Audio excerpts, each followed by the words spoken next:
I'm glad it's over. It's over. I do appreciate you starting me off with Outlast because the jump scares weren't too bad because they're not like gory, inhumane things. Yeah. It's different.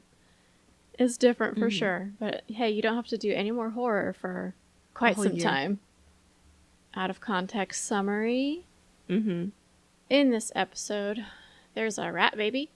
You have to go to the bathroom, but it's occupied. And we're stalked by a teddy bear.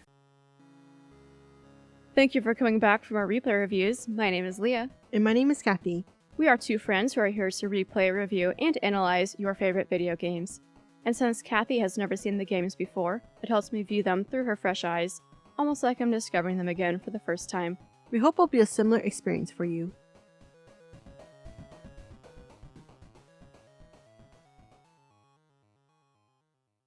Scene 1, we are on the hunt for the fourth piece of the painting. So there's a moment where we go into like a kid's room and there's like drawings all over the floor and it's obviously done by a kid with some crayons. And in all the different doors that he opens up, there's different words. I think one's like selfish. Then you fast forward into seeing a murdery drawing and there's that black tar. I'm assuming it's associated with our main character. And I feel like the kid, like the way it implies is the kid's calling him selfish. And then he's, or she later commits murder? I don't know. I don't know either.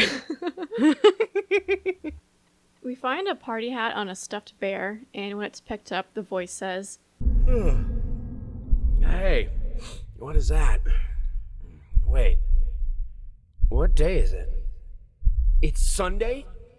You mean well, why didn't you come and get me? God damn it! You know how I get when I'm caught up in my work! Well, the real question is, was he busy painting or was he busy just being drunk? I mean, he says he's caught up in his work, but what does caught up in my work really mean? Pretty quickly after that, I think there's a teddy bear in the window, like 3 minutes, 14 seconds, staring at us. But right next to it, right next to the peeping teddy, we find a pair of baby shoes, which reveals the next memory. Sweet Jesus! Did you just buy half of the department store? Honey, you don't even know yet if it's gonna be a boy or a girl. So confirmed. She's pregnant now. Anything before the checkers? Well, there's also like a heart drawing on the wall and you can hear it like actually beating. And then there's like crying along with it. That's really the first time we've seen drawings on the wall that move.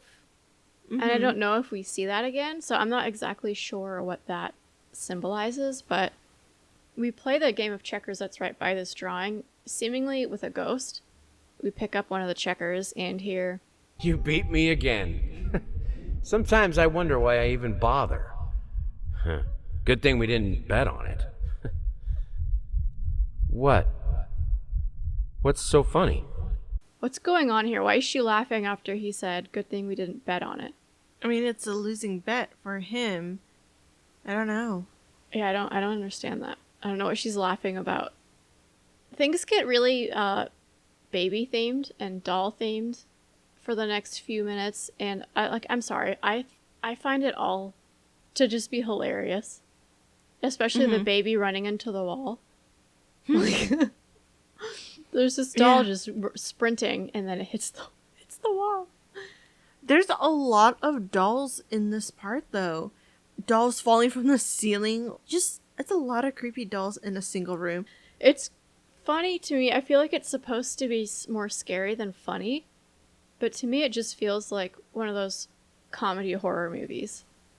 In the middle of all this baby doll stuff, we find a perfume bottle and hear the woman's voice again saying, I had the most beautiful dream last night. I dreamt he came to me, embraced me, loved me, as he once did. But we both know that while I dreamed my silly little dream, it was you he really lusted for. So is this the same voice that we heard previously? Yes, but I'm thinking there's actually a third person. So we know there's the main character. There's probably his wife that I'm thinking is the same person throughout the game. And then you have the child. And I'm thinking it's his third person, and that's who she's referring to. That's what I thought in part 1, but after seeing this now for the 4th time, I have a different thought, but I'm going to hold off for now until we get more evidence. But in the nursery, we first see a series of drawings on the wall. And this is what I am seeing. First, like a happy family of 3. And then the mom is now in a wheelchair and the dad appears to be upset. The third one is the dad, I think, looks like a monster now and the little girl looks scared. I thought that the dad was the one in the wheelchair because he was the one's like, oh, you're going to have to carry me up the stairs. So I always had an impression that he was the one in a wheelchair that somehow can walk now because we're taking on the perspective of him. We've gone back and forth on who the wheelchair belongs to, but let me find this scene. I'm going to play this for you again because I'm fairly certain after watching it this time that it's the mom in the wheelchair. Yes, you're right. The dad is the angry one and the mom's in the wheelchair. And now mom is gone. Dad is looking wild. And there's red streaks everywhere. Mm-hmm. And then following that is writing on the wall. And the first one says, "Hush, little baby, the night is stark." And then, "Stars fade above you, the room goes dark. Mommy used to come tuck you in. Now she's nowhere to be seen." And my biggest problem with that is, why did it stop rhyming? The rhyme ended. Well, the question is, who's writing this? Is it the kid? I don't know. Because she doesn't quite seem old enough to know words like stark.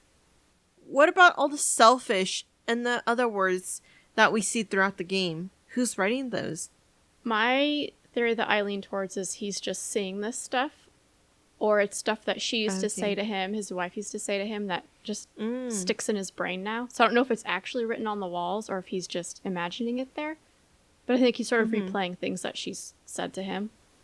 Mm-hmm. All right, so after the light show, we find a lock of hair in the crib in here. This was a special brush, like a horsehair brush, but different. At that point, I hesitated. Will this really work? Fuck it. I was already halfway through, and besides, it's not like I can just put it all back and forget the whole thing. Did he cut his daughter's hair off or his wife's hair off? The hair is another part that he's taking it. I don't know who it is, but it's whoever has been, their human body parts have been harvested by them. It's the same person, and that's that person's hair. Yeah, because it makes more sense to me if it's the same person. I just get confused as to why it's in the crib. Maybe it's the whole mama used to tuck you in, so that's why it's by the bed. But we add the hair / brush to the painting, and it shifts into like a zombie. And it's giving real, like, trigger vibes. Yeah. Outlast. It is. It's making you wonder what's the common thread with all these paintings so far. What do you mean by all the paintings? When we see all the paintings throughout the games, each one kind of morphs. Are you just talking about in this room? Oh, just in the game so far. Okay. Like all the different paintings that we kind of focus on, the first time we look at it, it kind of bleeds into like the behind the scenes, like the flesh of the things. And this one looks like it's already unhidden, that the blood and the flesh is of the painting. I don't know how to explain it. Yeah, I think I get kind of what you mean, because yeah, it feels like as the game progresses, and I noticed in this half of the game, things seem to get more intense. And I feel like we see more paranormal activity and more of these paintings shifting before our eyes. So I think that's maybe what you're getting at. Yeah. Yeah. Yeah. So I don't know. I think maybe he's just descending farther and farther into this terrifying pattern of delusion. Okay, we got 2 pieces left. So in scene 2, we find the 5th one. So we also see a grandfather clock, and the time is like moving forward, I believe. I'm wondering if that has to do with anything, or if it just is one of those extra details that they're trying to make the game show, like he's traveling forward back in time to its current state, or versus his memory to show which state he's in. Yeah, that's a good question, because it's not the first time we've seen a clock. We've been jump scared by one a couple times, even. So I don't know what it could symbolize. Maybe just his confusion of time, because that seems to be something that's happening. All right, so after wandering around a bit, we pick up a bottle of whiskey and another memory plays. Hey there, princess. What? Oh, this is Daddy's medicine. Whenever Daddy's hurting, this helps the hurt go away. No, don't touch that! Oh, God. Wait. I'm sorry. I'm sorry. Did he hit her? I think so, and I think it's a good indicator that he has a drinking issue. Either he hit her, or either his tone of voice just scared her. I don't know which one it is. I'm leaning towards him hitting her. Or at least, like, forcefully grabbing her away, like grabbing her arm maybe and pulling her away. Something that was probably just a little more intense than needed to be. So there's a point where we enter a room that looks kind of basement-y and creepy, and there's a chain hanging from the ceiling, and when we pull it, it sounds like it's perhaps connected to somebody in a painful way, because there are like shrieks and painful cries every time we pull on the chain. Who's being tortured? What is this? Is it his wife? Maybe chained to a wheelchair and something like that? I don't know. It's really odd to me because it sounds more like a man, but I don't feel like I want it to be a man. I feel like that doesn't make sense in the context of the game. And this is where I kind of go back to, is he a serial killer? But that's not my theory anymore, so I don't understand who's on the other end of this chain. And there's a lot of crying from here on out, and I don't know if it's all the same person. Because there's like two distinct cries, and I don't know if one is a baby and one is the wife. Continuing on, we find a pile of broken paintbrushes, which reveals another quote. You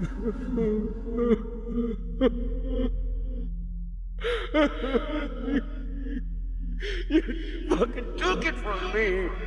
My gift! I want it back, you hear me? I will bring you back! Drag if I have to! I will make it right, honey, I promise! I will make you right! My first note on this is that he sounds much more unstable than he has previously. Yeah. And he sounds more bipolar because he goes from like confused to like anger real quickly. And I will make you right? Like, who says that besides an abuser? And this is where my theory begins. But I don't know if I want to share it yet. So just remember that quote. Okay. And we'll keep going for now. Do you have anything before the clock? Hickory dickory dock clock? That's my next note. All right, so yeah, we find this chest with a clock inside. Hickory dickory dock. The mouse ran up the clock. The clock struck one. Horde ran down. Hickory dickory dock. I think he's getting a little crazier progressively. Also, pretty sure that's not how the song goes. Yeah. This one I don't know. But another clock, to your point. We saw earlier one of the little rat just guiding us and waiting for us, and I'm wondering if this rat is maybe like the good spirit trying to guide us through the house. I love that little rat. He's so Yeah. cute. His little eyes.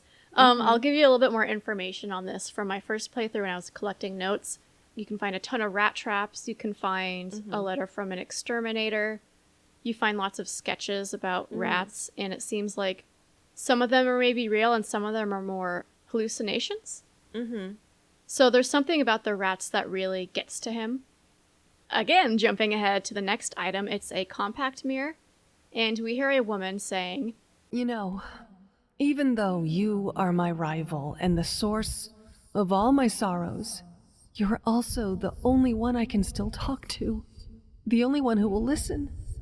I'm not sure if it's funny or merely pathetic. Probably both. And so this is when because we've been thinking maybe there's an affair going on. And this feels like it would solidify that, but for some reason, I just feel like that's not what she's talking about. And I almost feel like, and I'll explain more later, I feel like she's talking to maybe a portrait of herself or of another woman, or just to the paintings in general. Okay, I can see that. I feel like that would work. I thought this was before they were married, and this is when he's still trying to, like, flirt with her, terribly flirt with her. That's my first thought, but I could totally see her talking to a non-human about this. So in the library room, there's a hidden phone that rings, and when we find it and answer it, a woman says, "Talk to me. Why won't you talk to me?" Then we play some phone tag, find the next phone call, and she says, "You promised." The third phone says, "This solves nothing. It never has. It never will." And the fourth and final call says, "You deserve this. All of it." And then that sort of fades out as the phone melts. Anything before we discuss what comes out of the phone? Well, it's not Andrew Earlicker. I'm just going to say that. Well, we'll talk about the discussion first, but it starts with "Talk to me. Why don't you talk to me?" And I'm assuming this kind of goes in chronological order. But this is probably starting at the downfall of him and his crippling alcoholic addiction. Maybe she's talking to a bottle of alcohol instead of a painting. Oh. No, but it's contempt directed to him, and it's him with his alcohol addiction. She's trying to help him, and he probably doesn't want help, and then she just kind of gets mad, and then in the end she just, like, forget it. You're in a mess. You deserve this, and I'm not going to deal with it anymore. And then her saying "this solves nothing, never has, never will," that might be maybe the necklace that we find later. Maybe he gives her gifts, or maybe she's talking about him drinking, just drowning his sorrows. But out of the melted phone pops out a finger. I needed something to add the, how should I put it, final touches. A finger. I needed a finger. Chopped it off. Easier than sawing a leg. Washed it, dried it in an oven, fell asleep, almost burned it. Will I manage to pull this off? Okay, number one, does this mean that he has sawed a leg off before? Yeah. It's disturbing. Who is this guy? And why does he need a finger? Is he using this finger as a paintbrush for, like, finger painting, or? I think it's like a texturing tool. Like he's using it to add texture to the Can he painting, use is his what own I finger? imagine. Like, why does he need Apparently someone not, else's finger? and it has to be dry for some reason too. Oh god, I don't even know what to think. Maybe drying it out preserves it, so it's not just a one-use tool. But anyway, number two, is he putting his wife in the painting as a way to hide her body? Oh god. Whoa. I'm a bit shocked that, is he using her body parts to make his final painting? I think so. Like, we've been wondering, is it multiple women? Is it multiple people? Oh my god. I'm leaning towards it just being her now at this point. Yeah. Okay, well, the next point I have is looking at the desk. So in the desk, one of the drawer he opens up has, like, a bunch of these medals, and it looks almost like something you would give to a war vet or something. And that's why I was still kind of flip-flopping, thinking that maybe he's the one in a wheelchair because he's a survivor, or not in a wheelchair, but he has some injuries because he was a war vet and he got medals. Is he in a wheelchair then, or did he heal better, or was this, I don't know. What do you think? Yeah, no, these are good, valid questions, because I think the game does a little too much to confuse us, and I don't know if it's purposeful with the whole wheelchair thing, because they introduce that he has a limp and that there's something wrong with his leg, which maybe that he lost his leg in a war or something. And what that has to do with the game as a whole, I'm not sure why his limp, what that would have to do with anything, except maybe it's just a hint he was in a war, and maybe that brings some PTSD into this whole thing and gives a reason for why he's so unhinged. But I think it's a little bit too confusing because they show us the wife in the wheelchair, but then they also highlight that he has a limp. Mm-hmm. So it's confusing, I think. Yet he jokes that she'll need to carry him up. I'm like, she's in a wheelchair.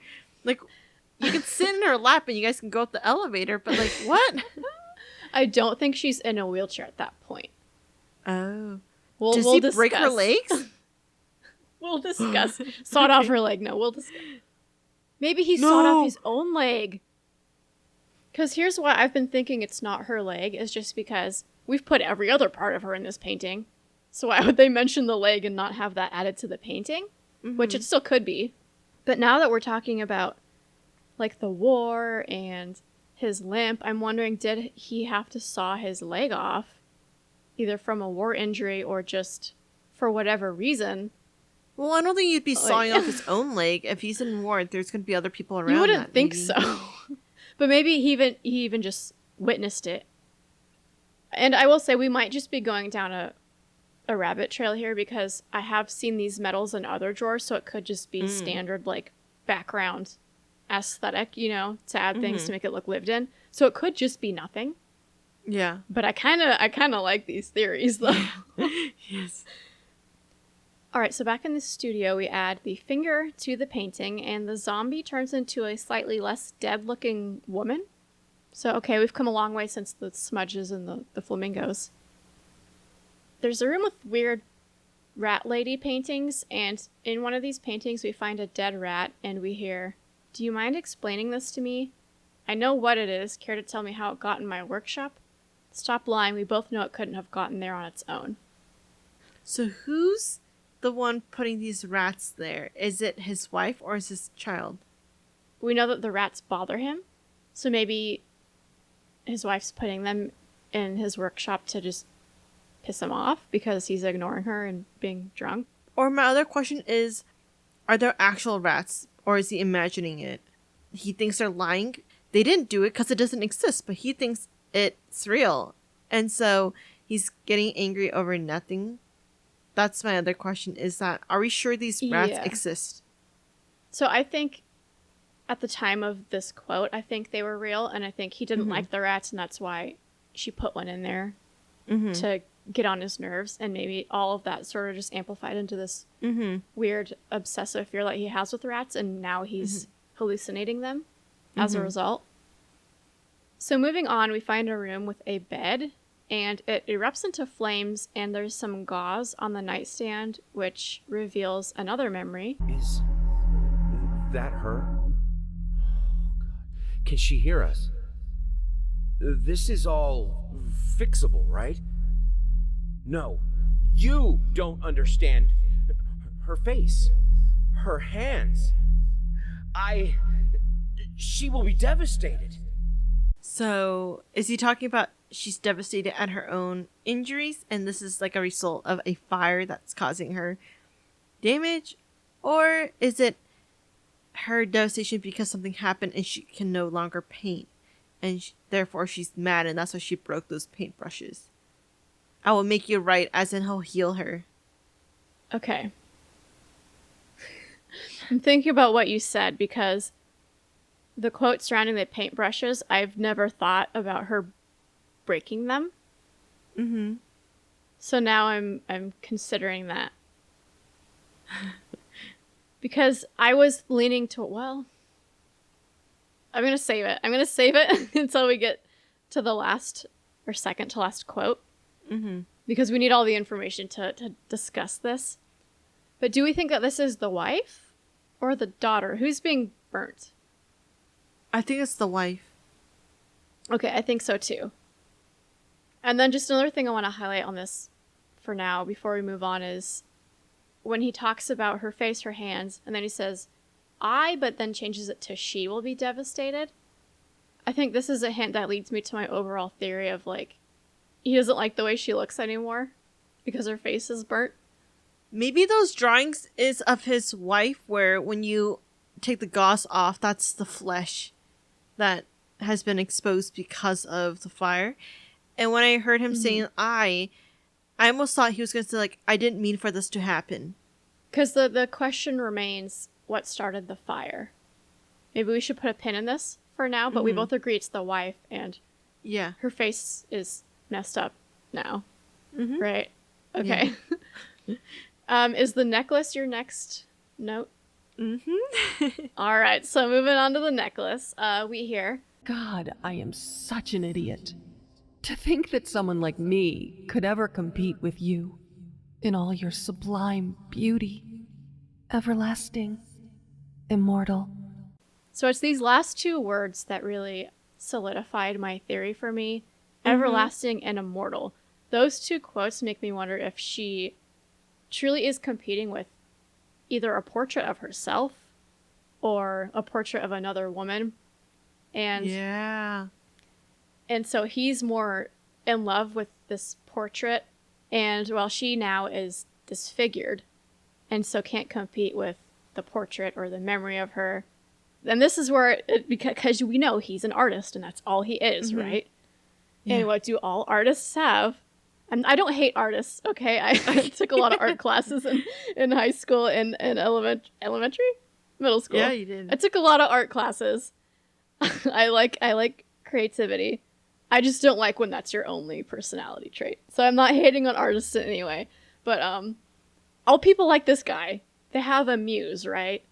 And so maybe she's his muse, but now that she's disfigured, she's not his muse anymore. And this is why your comment about the paintbrush quote, I had to think about that, because when he was saying, like, you took it from me, I'll get it back, I was thinking, and this is depending on timeline, again, by getting it back is her painting a portrait of her as she was, rather than as she is now, so that he has his muse back. But according to the timeline, I think your point is valid if she's just trying to sabotage his work by breaking paintbrushes. Because my thought was that she's also a painter. At first, I thought it was like, I can't compete with you and not the painting.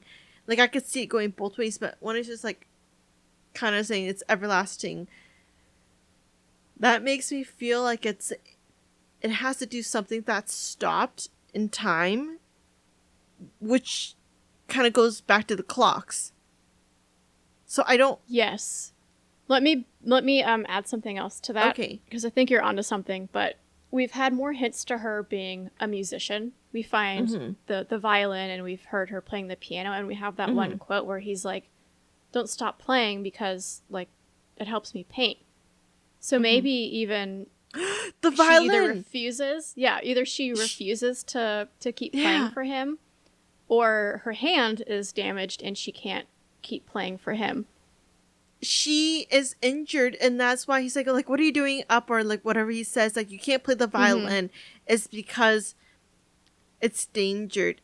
Or my other new crazy theory is that he knows that she knows she can't compete, so he knows that she's going to try to sabotage him, so he needs to hurt her first, and therefore breaking her legs and lighting her face on fire. Oh, God. Wow. I think we're close. Not long after discovering the necklace, we find a room containing a vanity on which all of these items of the woman's that we found so far are on it. And we kind of look at them, and then her voice fills the room and says, I finally figured it out, and it's all thanks to you. You've showed me that there is no other way. Even now, your sad smile confirms what should have been obvious. We will not speak again. So, I don't know if there's anything you want to jump into. I feel like this is a woman who he has an affair with. I don't feel like this is his wife, or it's just really early in the timeline, like, or it's when they're angry right before her injuries. I don't know what it is. Let me or which find it is. that scene, because there's something I noticed this time that I didn't notice the other times. Because there's a mirror, so I was wondering if she was talking to herself. But I noticed this time watching with you, there's a portrait above the mirror. So I think she is talking to this painting. Oh. And I wish I could zoom in because that might even be the same necklace that we find. I mean, it looks See if I can similar. zoom in. It might be the same necklace. I wouldn't be surprised. So I'm wondering if this is a portrait of her. Mm-hmm. And she's talking to her old, non-disfigured self. And when she says, like, your sad smile, that matches up with that painting, too. The sad smile represents her just looking back in time, knowing that she was never happy back then. And that's, like, an indicator. And it's an older portrait. Mm-hmm. And now he doesn't like her anymore, which I think will lead into the next scene. Item. Yes. And don't forget that she ended it by saying, "We will not speak again." Because then we find a bloody knife in the bathroom. And the quote we hear with this one is, "What is taking so long? Open this fucking door! I need to go! Open up! Hell is... Oh, God. No. No. What have you done? No!" I think she tried to take her own life because then we look at the tub and maybe she was in the tub and Yeah. I think the reason why is because she can't compete with her old self. And we already know he's obsessed with his artwork. And so he's probably more obsessed with this picture of her, at least. Or maybe even she's just perceiving that because he doesn't give her the kind of attention that she used to get. And we know that from her dream when she says he came to me like he used to. Mm-hmm. Anything before the eyeball? Nope. Eyeballs next. Okay, so in the same bathroom in the, I think, bloody tub, we stick our face in the water and like see weird visions. I don't really understand what's happening here, but at the end of it, we find an eyeball in a jar. Mm-hmm. And he says, Finally, someone had to bear witness. I couldn't just look at my own work. Art and the artist needed an audience, a critical eye on things. I knew what I had to do. I gouged it, scooped it up like ice cream, felt like a butcher, a monster, but at least there was to come something beautiful from all this filth. Why did he describe it like that? why does he describe anything the way he describes? That's true, but why would you say scooped it up like an ice cream when you're talking about gouging someone's eye? Like, who does that? So the eye is, I guess, added to the painting, which then turns into a woman. And the artist is very happy at first until it morphs into the same woman, but with a burn mark on her face. Mm-hmm. And then he yells, "This time I almost had it." And he tosses the painting into a room filled with dozens of identical paintings. So when we enter the room, there's either three possible things that are happening. Is that one, he's plagued with the same inspiration for the drawing and he keeps drawing it and he only realizes it at the end of it. Two, he's cursed that he can only draw that drawing because it's like a curse of him killing his own wife or whatever, and that's the last image and he can only draw that now. Or three, he can't ever finish what he started, like with the art exhibit, because he can't make a painting of something else besides that. So first, let's back up just a second, because after he tosses his painting, we wake up back in the house. He finds the key from his office again, unlocks the studio again, and it's just like the start of the game. And the same starting painting reveals itself. Mm-hmm. The overall idea is that he can't draw anything else. He's stuck drawing the same thing, whether or not he intends to, and can't move on with his life. He's stuck in that same recurring pattern. We get more hints to that because in the cubbies in that studio room, that's where we put all of the ingredients that we find. And he writes the quote that he says when he picks them up in the cubby. And at the end of the game, not only do we repeat finding the key, coming to this room, the painting's the same, we see that this quote has been written over itself multiple times. And so I think it's pretty clear that he's been repeating this process constantly.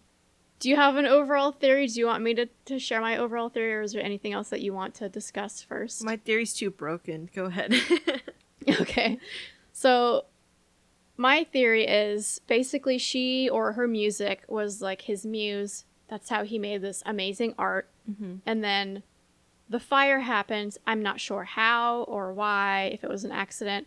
She gets disfigured from the fire. She's not beautiful anymore. She can't play her music anymore. He starts to love her and appreciate her less and less until she kills herself.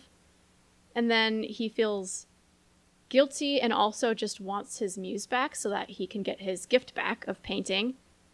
And his attempt at doing this is using her body to create a portrait of her in an attempt to bring her back.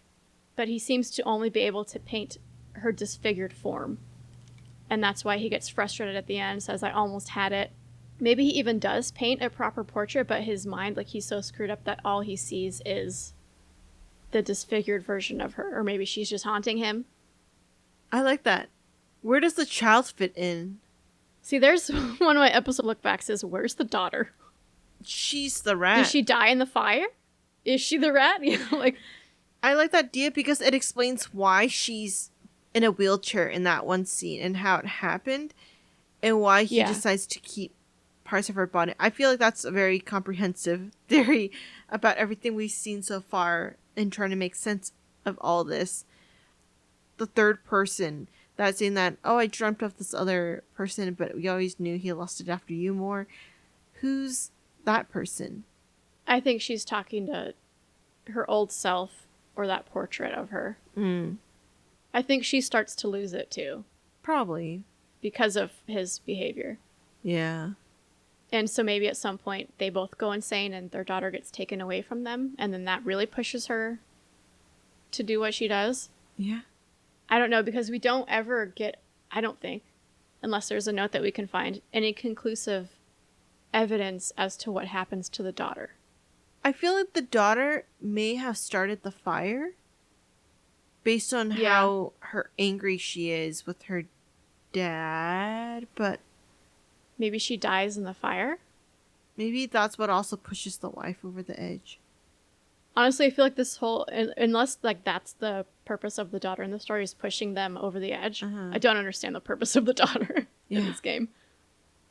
I think we answered as many questions as we could, and I think our ending timeline is pretty close, and the theories are probably pretty accurate. Yeah. Well, anything else that you want to say for Layers of Fear or Scary Christmas? It's not like I'm not happy with the ending or I'm happy. I'm just left confused. So this is one of the games where it's not like I don't like it, but it's not like I like it. It's just I'm very... Yeah. And it's not even neutral. I'm just still confused. I think it's one where it kind of has to sink in, and I've had the... I mean, I've had the opportunity to see it 4 times now, so I've obviously had a lot more time with it than you have. Yes. But I think as it sinks in, it'll make more sense, and maybe in the season wrap-up you'll have more to say about it, but we did it. You got through Scary Christmas. You got through another scary game. I did it. Well... You're getting better. Thank you. Guess we will see you all in the season wrap-up episode in a few days. And Merry Christmas. Yes, Scary Christmas. You want to count us off? Yes. Audacity on 1, 3, 2, 1. Thank you for listening, and don't forget to send in any questions, comments, or game suggestions. You can find all our contact info on our website, replayreviewspod.com, or contact us directly through our site. Did we completely miss something? Are we way off the mark? Or you just want us to take a deeper look at anything from the game? We'll tackle any topics you all want to hear in our season wrap-up episode. We also have a Reddit where we discuss anything we're curious about. Go take a look and let us know what you're thinking. Our theme music is Condemned by Eggy Toast. They'll play you out, and we'll be back next week.